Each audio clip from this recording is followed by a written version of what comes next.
Hey everybody, this is Web Pickers Gill. I'm here to review today this microphone here, which is the Mackie EM-91CU. It is a USB condenser microphone. Cool. Before we get started, quick shout out to the Podcastage, great YouTube video series that actually reviews microphones way better than I do, but I kind of use his methodology here, so check out the podcast. Really awesome. Okay, let's get on with the review here. We got what comes in the box. Well, here's the box. The EM-91CU condenser mic from Mackie. It's kind of really hard to see here, but there's like little foam cutouts for a couple different pockets there.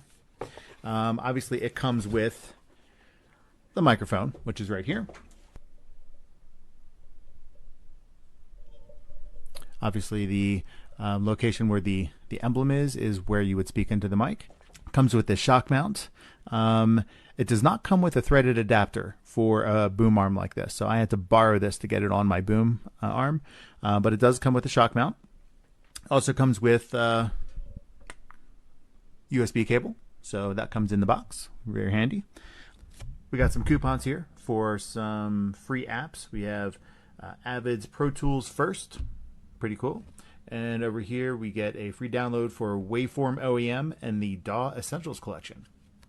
Free stuff. And of course it comes with user manual. Gotta have a user manual. First, some quick settings. I'm on an iMac 2012. And as you can see, I've got the EM-91CU microphone selected. It's always really nice when the manufacturer takes time to like properly name the device in the USB instead of some obscure stream of numbers. Anyway, this is well done. Thank you. I've got my volume set here between 75% and 100%. Seems to give me the same amount of gain that I would have on my other microphone system, which we'll be comparing to later. But just for the sake of a comparison, let's listen to some input levels and what they sound like. So let me see, I'm about 6 inches away. This is the sound of my voice about 6 inches away at about, let's say, 85%. This is the sound of my voice at about 50%. This is the sound of my voice at about 25%. This is the sound of my voice at 100%. I think we're going to back it off to about 80-85% for the rest of this test. So this is speaking directly into the microphone at about 6 inches away. This is the sound of my voice. When we go to about 90 degrees off, this is what it sounds like. This is the sound of my voice. Let's go around to the back. This is the sound of my voice. This probably sounds pretty muffled. We're going to find out. And then finally, let's talk into the top. This is the sound of my voice.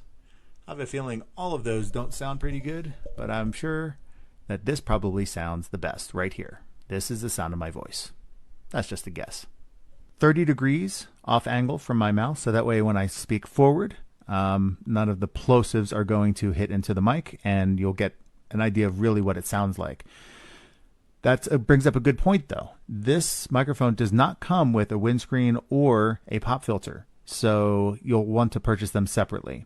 Although I will show you what it sounds like with them later, just in case you wanted to buy them, you want to know what it sounds like. All right, first we want to demonstrate if I come right into the mic, right about 1 or 2 inches away, I'm purposely bringing down the volume of my voice.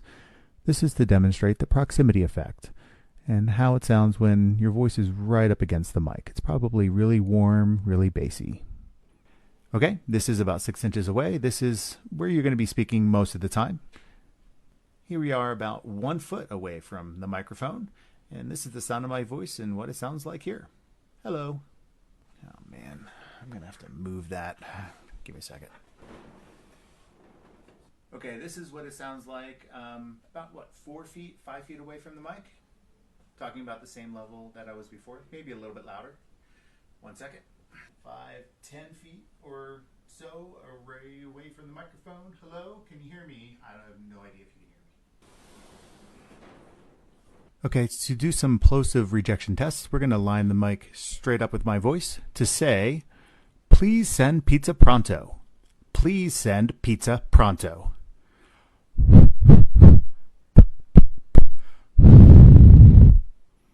let's add a windscreen. This windscreen is not included with the kit. This is just for testing purposes. Please send pizza pronto. Please send pizza pronto. Finally, let's test it with a pop filter. Of course, this pop filter is not included with the kit. This is just for testing purposes. Please send pizza pronto. Please send pizza pronto.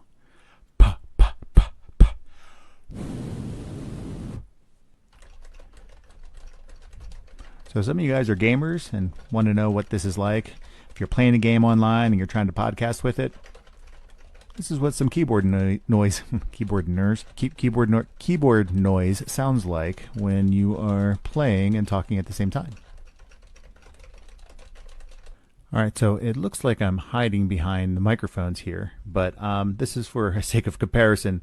Over on this side, we have the Mackie microphone that we're testing, and on this side, we actually have a Audio-Technica 2035. This is a little higher end microphone, and it's XLR based. Just so you know the setup, it goes into my Mo2 M2 audio interface, which has a USB interface into my iMac. It has 48 volts of phantom power and is set at about noon for input level. Let's do some tests between these mics and see what they sound like. Mary had a little lamb, her fleece was white as snow. Mary had a little lamb, her fleece was white as snow. Peter Piper picked a peck of pickled peppers. Peter Piper picked a peck of pickled peppers. All right, I'm backed off a foot so I can yell a little bit, and this is what it sounds like when I'm raising my voice. At about a foot away. Take that. Oh yeah? Well, take that. This is a foot off the microphone coming at you at the 2035. How do you like them apples? Mm-hmm. And just because we can, here I am on the microphone with just a whisper. How does that sound? At just a whisper? I don't know. I'm right up against the Audio-Technica microphone. It's just a whisper. How does this sound? I'm very curious. We will find out in a few minutes when I play it back. Whisper. Whisper. Okay, it's conclusion time. Overall, I think this mic did really pretty well for its price range. This mic is only about $50 and it's USB based, so it doesn't need an audio interface, and it held up pretty well against my my AT2035. When you get really close, it's got that really warm sound, really deep, lots of mid to low, so the bass response is really nice. I'm a bass player, so like bass response is cool for me. As far as what you get in the box, you got the mic, you got the cable, and the shock mount. That's a pretty good deal, and then that way you can get any kind of arm and any kind of accessories that you want to mount it either to your desk or to an arm. So for $50, it's a pretty good deal. Listening carefully to the noise floor, it did pretty well compared to an XLR-based microphone.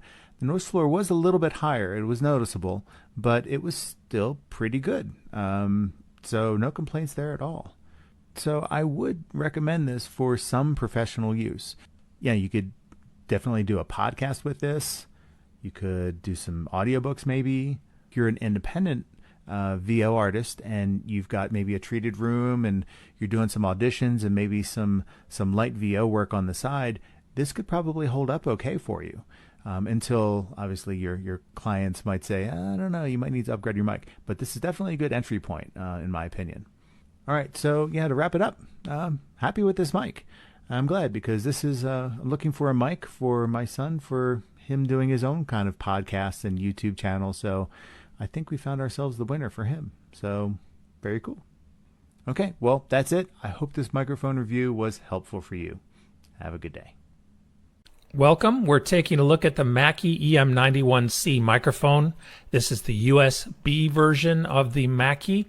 I have owned both. I've owned the XLR version, also this USB version, and they sound identical. So if you want to buy one or the other, I think the USB version is maybe easier to deal with because it's just USB and you don't have to have any sort of outboard sound card to run the microphone.